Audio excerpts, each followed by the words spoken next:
दोस्तों आप अपनी स्क्रीन पे ये जो खूबसूरत सा चेहरा देख पा रहे हैं दोस्तों, ये कोई और नहीं, इंडिया के talented most ignited mind mister Yashvardhan Singh ji हैं, जो कि कानपुर से बिलोंग करते हैं।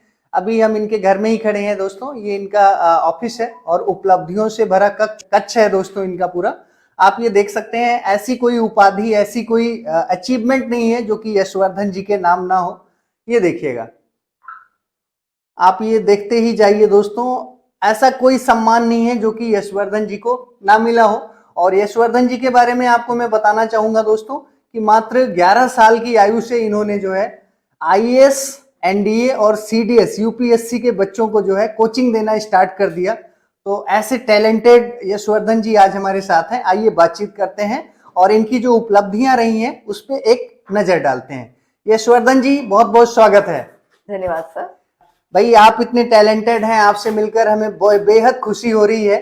तो हमारे दर्शकों को बताएं जो आपकी अचीवमेंट है, थोड़ा इनके बारे में। न्यूज़पेपर जितनी भी कटिंग्स हैं, मुख्य मुख्य जो न्यूज़पेपर कटिंग्स हैं वो हैं, और बाकी यहाँ पे आए तो फिर कुछ मुख्य सम्मान जैसे कानपुर रत्न सम्मान, और जो यहाँ पे आपका जो शून्य से शिखर फाउंडेशन का एक है, और ऊपर जो एमएलसी के द्वारा मुझे लखनऊ में दिया गया था। राइट। और ये deputy chief minister sir Uttar Pradesh के द्वारा मुझे दिया गया था। और भी कई सारे हैं सम्मान जो बताना शुरू किया तो फिर वीडियो बहुत लंबा हो जाएगा। बिल्कुल बाकी कानपुर रत्न सम्मान का है, और ये भी एक है, और ये अंतर्राष्ट्रीय साक्षरता दिवस भी मुझे अमर उजाला से दिया गया। राइट। और ये शून्य से शिखर फाउंडेशन का सर्टिफिकेट ऑफ अचीवमेंट है। राइट। ये कानपुर रत्न सम्मान का ही है। ये माननीय सतीश महाना जी दोनों ही। और ये पेरियार रामास्वामी पुरस्कार 2022। जी सर, बिल्कुल। तो ये माननीय सतीश महाना जी हैं, जो हमारे उत्तर प्रदेश लेजिस्लेटिव असेंबली, जो उत्तर प्रदेश विधानसभा है, उसके अध्यक्ष भी हैं, स्पीकर हैं। राइट, ठीक है। और ये हमारे माननीय मुख्यमंत्री उत्तर प्रदेश। ये देख सकते हैं दोस्तों, उत्तर प्रदेश के लोकप्रिय मुख्यमंत्री माननीय योगी आदित्यनाथ जी के जो है यशवर्धन जी। इस समय एज क्या थी जब आप मुख्यमंत्री जी से मिले? सर इस समय मेरी 11 वर्ष थी। मात्र 11 साल? जी सर। तो देख सकते हैं दोस्तों, स्वयं जो है योगी जी के चेहरे पर एक गर्व की मुस्कान है, क्योंकि उत्तर प्रदेश का ये लाल जो है, उत्तर प्रदेश का जो डंका है, पूरे देश का जो डंका है, विदेशों तक दोस्तों ये बजा चुका है। और ये देखिएगा, ये आपसे क्या डिस्कशन चल रहा था जब आप मिल रहे थे? मेरा रशिया यूक्रेन वॉर में डिस्कशन चल रहा था कि किस तरीके से इंडिया इफेक्ट होगा और आगे क्या इसके कॉन्सिक्वेंसेस आ सकते हैं। राइट। ये उस पर मेरा डिस्कशन चल रहा था। ठीक बात बाकी है। अहिल्या बाई होलकर फिर मुख्यमंत्री जी ने क्या कहा आपसे? तो उन्होंने ये बोला, मतलब उनका भी मतलब जैसा नॉर्मल, मतलब ये थोड़ा सा पॉलिटिकल हो जाएगा, लेकिन जैसे नॉर्मली उनको देखा जाता है बाहर की दुनिया में कि वो एक बहुत ही ज्यादा सख्त रूप के आदमी हैं, और राइट, ज्यादा वो बहुत पॉलिटिकली हार्ड है। राइट। बट जब मेरी उनसे मुलाकात हुई तब तो मुझे ऐसा कुछ नहीं लगा, और उनको बल्कि और ज्यादा इंटरेस्ट है। वो एक इंटेलेक्चुअल है। राइट। उनको जियो पॉलिटिक्स और इंटरनेशनल रिलेशंस में बहुत इंटरेस्ट है। ऑलराइट। और ये शिक्षा संस्कृति उत्थान्यास, बिकॉज मैं उसमें जो कॉम्पिटिटिव एग्जामिनेशन है मैं उसमें संयोजक भी हूँ कानपुर प्रांत का। बिल्कुल। और ये मेरा शिक्षा मंत्री जी ने जब मुझे कुर्सी पे बैठाया था, उस समय शिक्षा एवं संस्कृति उत्थान्यास ज्ञानोत्सव नामक एक कार्यक्रम था नवंबर 2022 में। राइट। तो ये उसका है, जब उन्होंने मुझे बोला जाओ यशवर्धन, और मेरी पीठ पे थपथपा के कहा था कि जाओ मेरी सीट पे बैठो। क्या बात है, बहुत खूब, बहुत खूब। तो ये एक शानदार अचीवमेंट है दोस्तों। और देश की जो असली प्रतिभा है उसको असली सम्मान देने का ये तरीका मुझे बेहद पसंद आया। शिक्षा मंत्री जी ने स्वयं अपनी कुर्सी जो है वो यशवर्धन जी को दिया। बेसिकली यशवर्धन जी की जो अचीवमेंट है और इनकी जो काबिलियत है उसके लिए उन्होंने वो कुर्सी ऑफर करी। आगे बढ़ते हैं यशवर्धन जी। माननीय राजकुमार पाल सर, जो पूर्व विधायक हैं प्रतापगढ़ के, उन्होंने भी मुझे अहिल्या बाई होलकर जी की फोटो के साथ सम्मानित किया था। ठीक है सर, ठीक है। माननीय गवर्नर मैडम उत्तर प्रदेश को राजभवन में उनका जो आवास है वहां पे श्रीमद् भगवद गीता जब मेरी मुलाकात हुई तो फिर हम लोगों ने उनको गिफ्ट किया था। ऑलराइट। और यशवर्धन जी, हमने सुना है कि राज्यपाल श्रीमती आनंदीबेन पटेल ने एक आख्यान देने के लिए भी आपको बोला है। वो क्या है मामला, बताएं हमारे दर्शकों को। एक्चुअली मुझे जब मेरी मुलाकात हुई जी हमारे गवर्नर मैडम उत्तर प्रदेश से। तो राज्यपाल महोदया ने बोला कि हम लोगों को कि आप अभी तक यूनिवर्सिटीज में क्यों नहीं जाके लेक्चर्स देते हैं। राइट तो मेरा आंसर उनको ये था कि मैं आप मुझे कहें तो फिर मैं कल से ही जाके पढ़ाना शुरू करूँ। राइट राइट बट प्रॉब्लम उसमें ये आती है कि हम लोग कितनी बार यूनिवर्सिटी वालों को कन्विंस करेंगे और कितनी बार यूनिवर्सिटी वालों को कहेंगे। तो राइट अगर मुझे एक अच्छा मिल जाएगा दिखाने के लिए, क्योंकि राज्यपाल महोदया उत्तर प्रदेश की जितनी भी यूनिवर्सिटीज हैं उनकी चीफ भी हैं, वीसी भी हैं। बिल्कुल तो इसी वजह से वो उन्होंने मुझे बोला कि हम लोगों ने उनको एक रिक्वेस्ट किया कि आप एक काम करिए कि ब्रांड एम्बेसडर उत्तर प्रदेश के लिए दे दीजिए एक आख्यान। जी तो अगर आप मुझे वो पद दे देती हैं या फिर वो एक टाइटल दे देती हैं तो मेरे लिए बहुत इजी हो जाएगा। तो फिर उसी के लिए उन्होंने ब्रांड एम्बेसडर उत्तर प्रदेश बनाने के लिए एक आख्या मांगी थी। जी तो ये उस टाइम का एक बहुत ही अच्छा हादसा था। बिल्कुल और ये एक डिस्कशन करते हुए जी हम लोग यहाँ पे बैठे ये और आप देख सकते हैं दोस्तों, राजभवन में। और ये हार्वर्ड वर्ल्ड रिकॉर्ड करके है, इसके बारे में बताइए, विदेशों तक आपकी प्रतिभा का डंका बज रहा है आज। ये हार्वर्ड वर्ल्ड रिकॉर्ड्स लंदन है। मुझे जब कोविड-19 पीरियड चल रहा था लॉकडाउन के टाइम पर, मुझे इनकी तरफ से पापा को इनकी तरफ से कॉल आया कि सर हमें आपके बेटे यशोधन सिंह के बारे में पता चला और इनके बारे में कई सारी जानकारी पता चली और हम लोगों को बहुत अच्छा लगा पर्सनली। तो आप बिल्कुल एक काम करिए कि आप हम इनको the youngest historian in the field of international relations का टाइटल देना चाहते हैं। राइट तो हम क्या आपको दे सकते हैं और फिर उसका जितना भी सारा का सारा जो भी पेपर वर्क था सारा करने के बाद मुझे ये मिला। और ये दिल्ली पब्लिक स्कूल इटावा में मुझे दिया गया था सम्मान। जी और ये माननीय शून्य से शिखर फाउंडेशन के चीफ के द्वारा भी मुझे मुंबई में सम्मानित बिल्कुल किया गया था। बिल्कुल और शुभांजलि का एक कार्यक्रम किया जाता है वही शिक्षा एवं संस्कृति उत्थान न्यास के ही द्वारा किया जाता है राइट कानपुर में राइट हर साल। ये तो ये उसी में मुझे लास्ट ईयर दिया गया था।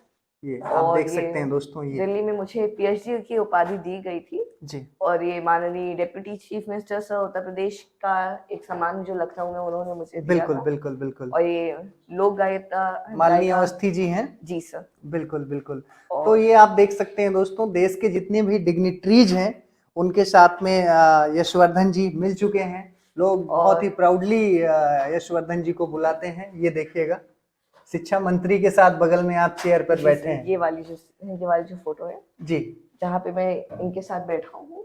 और एक ये वाली थी जब वो स्पीच दे रहे थे और मैं उनकी सीट पे बैठा था, श्री धर्मेंद्र प्रधान। ऑल राइट और ये उस कार्यक्रम की जब वो स्पीच दे रहे थे और मैं उनकी सीट पे बैठा था। राइट राइट माननीय सांसद जी के साथ फोटो है।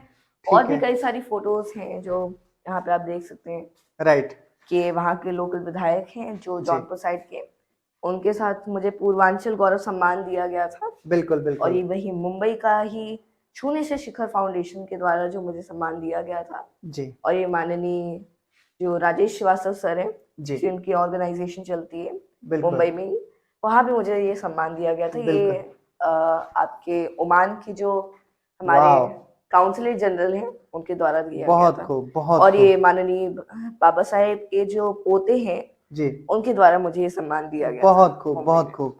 तो जैसा यशवर्धन जी आपने एक साक्षात्कार में एक इंटरव्यू के दौरान बताया था कि भारत को जो है विश्व गुरु का दर्जा दिलाना ही आपका मुख्य लक्ष्य है, और उस दिशा में जो है आप ज्यादा से ज्यादा लोगों में जो है शिक्षा के माध्यम से क्रांति जगाने का काम कर रहे हैं। जी ऑल राइट। अच्छा यशवर्धन जी, हमने सुना है कि आप पढ़ने में इतने ज्यादा टैलेंटेड थे कि आपको 7वीं क्लास के बाद जो है डायरेक्टली 9वीं क्लास में प्रमोट किया गया। जी तो थोड़ा बताएंगे क्या था मामला पूरा। सर। बेसिकली जब मैं कहा जाए तो फिर जब मैं 6 क्लास में था तो फिर क्योंकि नॉर्मली ज़्यादातर हमारे देश में क्या होता है कि क्लास 6 से ही एनसीईआरटीज़ को नहीं लाया जाता है। राइट राइट ज़्यादातर 9वीं कक्षा से एनसीईआरटीज़ को लाया जाता है, ऑब्वियस सी बात है 10th में बोर्ड होते हैं। राइट तो फिर छठी कक्षा में जब एक प्राइवेट पब्लिकेशन की किताब हमें पढ़ाई जा रही थी तो फिर एक उसमें एक हेडिंग थी वीड को करके, एग्रीकल्चर से रिलेटेड चैप्टर था। राइट उसमें ये बताया गया था कि वीड कहाँ कहाँ पे पाया जाता है। राइट ठीक है, इजिप्ट हो गया, इंडिया हो गया, पाकिस्तान हो गया, बट उसमें जो लास्ट वाला नेम था वो तो यूएसएसआर, ठीक है union of Soviet socialist republics, right इसको सोवियत संघ भी कहते हैं। जी इसका 30 साल पहले वो जो टूट चुका है, राइट राइट उसको आज की किताबें जो आज नई जनरेशन को, आज की जनरेशन वैसे भी आज के समय एक नई प्रॉब्लम है कि हिस्ट्री राइट और ज्योग्राफी वगैरह को पढ़ा नहीं जाता, रटाया जाता है, ठीक बात वैसे ही रट के पास हो रहे हैं। और राइट। अगर आप यूएसएसआर रटवा भी दोगे तो फिर रशिया और यूक्रेन में जहाँ पे सबसे ज्यादा गेहूं पाया जाता है, जी जी। वीट पाया जाता है, तो फिर आप कैसे बताओगे? राइट तो मेरा उसी से रह और एक तो ये था, और भी कई सारे चीजें होती रहती थी, राइट। कई तो सारे। फिर आपका आईक्यू लेवल भी वहां पे टेस्ट किया गया था? तो फिर उसी के बाद मैंने पापा को बोला, पापा क्योंकि अब मेरा मन नहीं है क्लास 6 में पढ़ने का, वैसे ही राइट। बहुत ज्यादा मतभेद होते रहते, तो पापा ने कहा, और मैंने पापा से एक और रिक्वेस्ट की, क्योंकि दीदी नवीं कक्षा में आ चुकी थी, तो फिर मैंने नवीं कक्षा की किताबें देखी और मैंने कहा अब मुझे 7th 8 नहीं बनना, मुझे सीधा 9 में जाना है। अरे वाह, तो वेरी पापा ने गुड। बोला कि ठीक है बेटा, एक बार पक्का हो ना, बिकॉज वहाँ की थोड़ा सा लेवल हाई हो जाएगा और राइट। तुम बियर अप तो कर लोगे ना। फिर मैंने बोला हाँ पापा कर लूंगा, मैंने किताबें पढ़ी थी ठीक बात क्लास है। 9। ठीक तब बात। मुझे लगा कि मैं बियर अप कर लूंगा, मैं इसके केपेबल हूँ। ऑल और राइट। उसके बाद पापा ने एक रिक्वेस्ट डाली, जी। और उसके बाद जो मनोविज्ञान शाला है वहाँ पे मेरा आईक्यू टेस्ट हुआ। तो और कितने पॉइंट्स मिले थे सर? आईक्यू आपका क्या लेवल तो वहाँ पे? मेरा आईक्यू लेवल 129 है। 149। 129। 129, ऑल राइट, अमेजिंग अमेजिंग। ये देख सकते हैं दोस्तों। तो यशवर्धन जी, आपकी क्या स्ट्रेटजी होती है? कितने घंटे आप खुद पढ़ाई करते हैं और टीचिंग कितने घंटे आप लोगों को देते हैं? तो मेरा 14 से 15 घंटे मेरा स्टडी रहता है, और ओके। सैटरडे संडे को मेरा ज़्यादा पढ़ाने का रहता ठीक है। बात है, ठीक बात है। पढ़ाई के अलावा आपकी क्या क्या हॉबीज हैं यशवर्धन जी? क्योंकि अभी आप तो काफी छोटे हैं, बच्चों की खेलने कूदने की उम्र होती है, तो मैं जानना चाहता हूँ कोई ऐसा तो नहीं कि सिर्फ आप किताबों में ही लगे रहते हैं, कुछ और एक्स्ट्रा करिकुलर एक्टिविटीज, क्या क्या हॉबीज हैं आपकी? सर हॉबीज मेरा एक तो रीडिंग है, ठीक है। और दूसरा मेरा थोड़ा सा क्रिकेट खेलना भी एक मेरी हॉबी है। Very good. तो यही मेरी सबसे ज़्यादा हॉबी। ठीक है। Last but not the least, Yashvardhan ji, चलते चलते पेरेंट्स को क्या आप मैसेज देना चाहेंगे? किस तरीके से आपके मम्मी पापा ने आपको बचपन से सपोर्ट किया, तो वो बताइए, ताकि जो हमारे देश के पेरेंट्स हैं वो बच्चों को जो है गाइड कर सकें। मेरे पेरेंट्स ने तो कभी मुझे, पापा ने स्पेशली मुझे कभी ये नहीं कहा कि यार तुम मत करो, ये मत करो, ये मत करो। जी। मुझे जिस फील्ड में जाने का मन हुआ मैंने वो पढ़ा, मुझे वो समझ में भी आया। राइट और पापा ने मुझे ये कभी नहीं कहा यार 2000 रुपए की बुक ऑर्डर कर रहे हो, राइट। ये राइट। कभी नहीं कहा पापा ने। ठीक बात है। और अगर 2000 रुपए की किताब तो 2000 पे भी कर दिया, एक ही किताब 2000 रुपए की, तो फिर पापा ने कभी बुरा नहीं माना। पापा ने बिल्कुल। फाइनेंशियली भी बहुत मदद की, राइट। और कहीं पे भी पीछे नहीं छोड़ा, आज हमेशा आगे रखा। और बाकी पेरेंट्स को तो मैं यही कहना चाहूंगा, अगर बच्चे का जी कहीं पे भी जाना है, स्पोर्ट्स में जाना है, इवन फैशन डिजाइनिंग में भी जाना है, जी। तो जी, जाने दीजिए। ठीक अब बात नई है। नई फील्ड्स आ रही हैं, अब नई नई चीजें आ रही हैं। राइट। अब वो वाला 80 और 90 वाला जमाना नहीं है कि बिल्कुल। अगर बच्चा आर्ट्स ले लेगा तो फिर पूरे घर में तहलका मच जाएगा, घर की बिल्डिंग गिर जाएगी। हाँ, राइट ऐसा राइट। कुछ नहीं है, आर्ट्स लेगा तो और कुछ नहीं होगा, बस राइट राइट। सब्जेक्ट्स अलग हो जाएंगे। मतलब जिस चीज में इंटरेस्ट है उसको आगे उसी में बढ़ाएं। बस बच्चे को जो करना है वो करने दीजिए, अपना बिल्कुल। उसके ऊपर इम्पोज ना करिए कि शर्मा जी का लड़का क्या कर रहा है। Oh, very good very good. Yashvardhan ji, हमसे बातचीत करने के लिए और इतनी ढेर सारी अचीवमेंट के लिए अगेन आपको ढेर सारी बधाई, and once again thank you so much. Thank you sir. तो दोस्तों, आप ये देख सकते हैं यशवर्धन जी का ये ऑफिस है और उपलब्धियों से ये भरा हुआ कक्ष है। देश दुनिया की ऐसी कोई डिग्निटरीज नहीं है, ऐसी कोई महान हस्ती नहीं है जिन्होंने इस मात्र 11 साल की आयु के यशवर्धन जी के प्रतिभा को सलाम ना किया हो। दोस्तों ये देखिएगा, ये देखिएगा दोस्तों, ये अखबारों में दोस्तों आए दिन जो है इनके बारे में ढेर सारे आर्टिकल निकलते रहते हैं। यहाँ पर जो है एक दीवार पे ये डिस्प्ले किया गया है, उनमें से कुछ है दोस्तों। ये आप देख सकते हैं, भारत को विश्व गुरु का दर्जा दिलाने का है सपना। यशवर्धन 11 साल का यश देता है आईएएस की कोचिंग। इतिहासकार यशवर्धन को मुंबई में मिला शिक्षा श्री का सम्मान। यशवर्धन सिंह का बेरावा में शानदार स्वागत। और उत्तर प्रदेश के लोकप्रिय मुख्यमंत्री माननीय योगी आदित्यनाथ जी के भी साथ कई बार मिल चुके हैं। पीएम संग शिक्षा पर चर्चा करेंगे यशवर्धन। तो सोच सकते हैं दोस्तों, देश का जो प्रधानमंत्री है वो मात्र 11 साल की आयु के बच्चे के साथ में चर्चा कर रहा है। इसका मतलब कि उस बच्चे में कुछ अलग है, कुछ खास है, तभी ये संभव है। तो मैं सैल्यूट करने चाहूंगा इनके जितने भी टीचर्स हैं, खास करके इनके माँ बाप जो इनके पहले शिक्षक हैं, जिन्होंने अपने बच्चे की प्रतिभा को शुरुआत से ही पहचाना, उसको प्लेटफॉर्म दिया, सपोर्ट दिया, और आज जो है यशवर्धन देश विदेश में जो है देश का नाम रोशन कर रहे हैं। जी तो दोस्तों, अभी हमारे साथ श्री अंशुमान सिंह जी हैं, जो कि यशवर्धन सिंह जी के प्राउड फादर हैं दोस्तों। और आप देखिएगा मुस्कुराता हुआ चेहरा। सर के बारे में ज्यादा परिचय देने की आवश्यकता नहीं है, क्योंकि अलग अलग फील्ड में बहुत अच्छा नेक कार्य सर आज भी सामाजिक कार्यों में संलग्न रहते हैं, और साथ के साथ अपने बेटे की प्रतिभा को पहचाना और उसको नर्चर किया, और आज इनका बेटा दोस्तों देश दुनिया में नाम कर रहा है। सर बहुत बहुत स्वागत है, ढेर सारी बधाई जी। धन्यवाद। सबसे पहले तो बताइए कि किस तरीके से बेटे की प्रतिभा को आपने पहचाना और उसको नया शिखर दिया, उसके बारे में बताइए। दरअसल सर होता क्या है कि सोच से नीति बनती है, ठीक है सर। और नीति से नियत बढ़ती है। राइट। और आप किस क्षेत्र में आपकी नियत है काम करने की, जी जी तो कहीं ना कहीं सारी चीजें सोच, विचार और समझ का है। जी।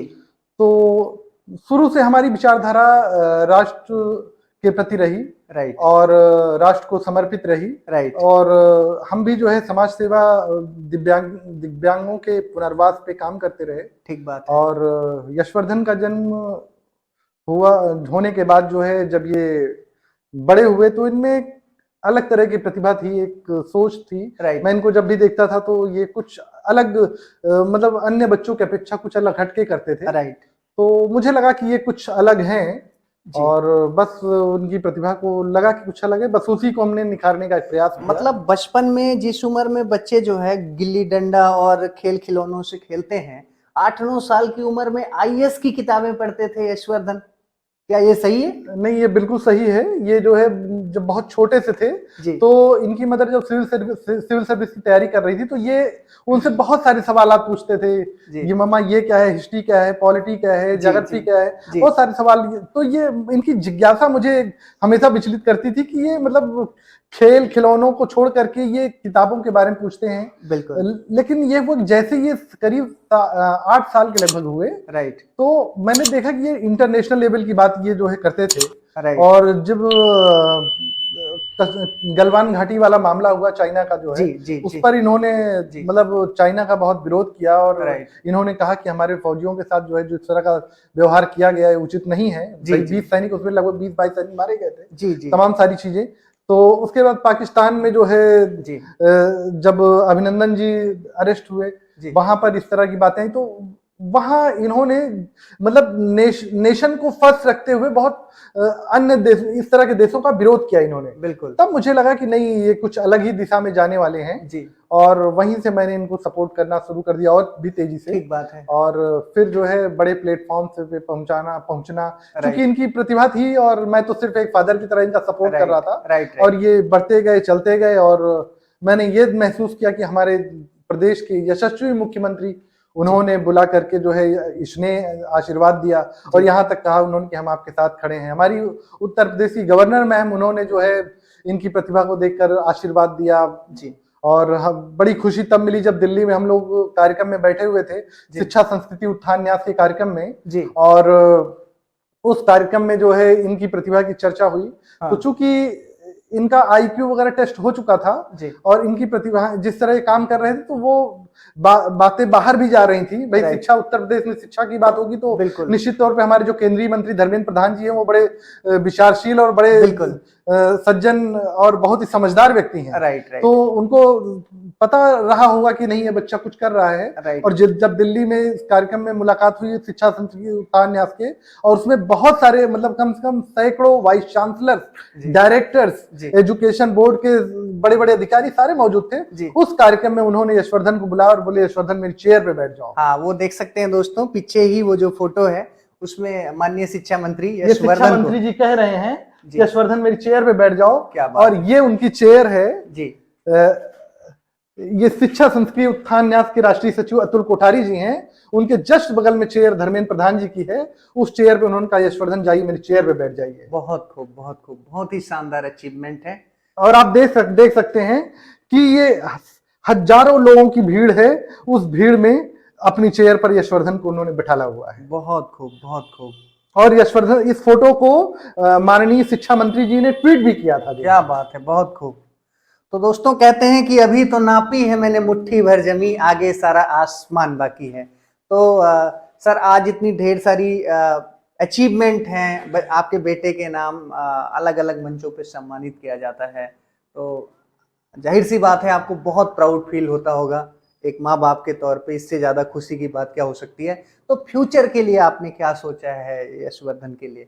फ्यूचर के लिए हमने इनको, सबसे पहले तो मैं आपको ये बता दूं कि हमने इसको राष्ट्र को समर्पित कर दिया है। अरे वाह, वेरी गुड। और अब ये देश हमारा है, जी। ये प्रदेश हमारा है, जी। और चूंकि निश्चित तौर पे ये प्रदेश और देश हमारा है तो जिम्मेदार भी हम ही लोग हैं। राइट तो राइट। हम सब मिल करके इस देश की उन्नति के लिए कार्य करें, और शिक्षा के लिए हम लोग अन्य प्रदेशों में भी जा करके जो है काम करते हैं। अभी आदरणीय भगत सिंह कोश्यारी जी, जो महाराष्ट्र के राज्यपाल भी रहे जी। और उत्तराखंड के मुख्यमंत्री जी भी रहे, जी। उन्होंने भी इनको बुला करके जो है उत्तराखंड में सम्मान किया। जी। आदरणीय मुंगटीवार जी, जो जी। संस्कृति मंत्री हैं जी। यहाँ महाराष्ट्र में, उन्होंने भी इनको शिक्षा श्री सम्मान दिया। तो हर प्रदेशों में हम लोग जाके शिक्षा पर काम कर रहे हैं। शिक्षा, संस्कृति, उत्थान, न्यास का मैं चरित्र निर्माण एवं व्यक्तित्व विकास का सह संयोजक उत्तर प्रदेश का, जी। ये कानपुर प्रांत का, और यशवर्धन उसमें प्रतियोगी परीक्षा देखते हैं जी। और हम लोग इसी तरह शिक्षा से समाज की सेवा और देश की सेवा करना चाहते हैं। बहुत खूब सर, आप पिता पुत्र दोनों की जोड़ी पर जो है मुझे गर्व है, और हमारे चैनल की तरफ बहुत बहुत सलाम है सर, ढेर सारा साधुवाद। आपके सारे सपने सच हों और यशवर्धन इसी तरीके से देश का नाम जो है, माँ भारती का नाम गौरव के साथ रोशन करता रहे, यही हार्दिक इच्छा और मेरी अभिलाषा है। तो दोस्तों आप ये देख सकते हैं, आज हम कानपुर उत्तर प्रदेश में हैं और हमारे साथ में थे यशवर्धन जी, जिनकी आयु मात्र 12 साल है, और 12 साल की आयु में दोस्तों ये IAS, NDA, CDS और UPSC के बच्चों को दोस्तों पॉलिटी की जो कि एक बहुत टफेस्ट और प्रज्ञावान सब्जेक्ट माना जाता है, उसकी कोचिंग देते हैं। तो आप सोच सकते हैं दोस्तों कि कितने टैलेंटेड हैं, और बचपन से दोस्तों कितना ज्यादा माँ बाप ने मेहनत किया होगा इनकी पढ़ाई के ऊपर में दोस्तों। तो अगर ये वीडियो आपको पसंद आया दोस्तों तो लाइक करें, शेयर करें, और जो भी स्टूडेंट्स हैं IAS की तैयारी कर रहे हैं उनको ये वीडियो जरूर पहुंचाएं, और हमारे चैनल पर नए हैं तो सब्सक्राइब करें, चैनल को फॉलो करें। अब हमको इजाजत दीजिए दोस्तों, बहुत जल्द मिलेंगे एक नई वीडियो में नई स्टोरी के साथ। तब तक के लिए नमस्कार, जय हिंद। जय हिंद।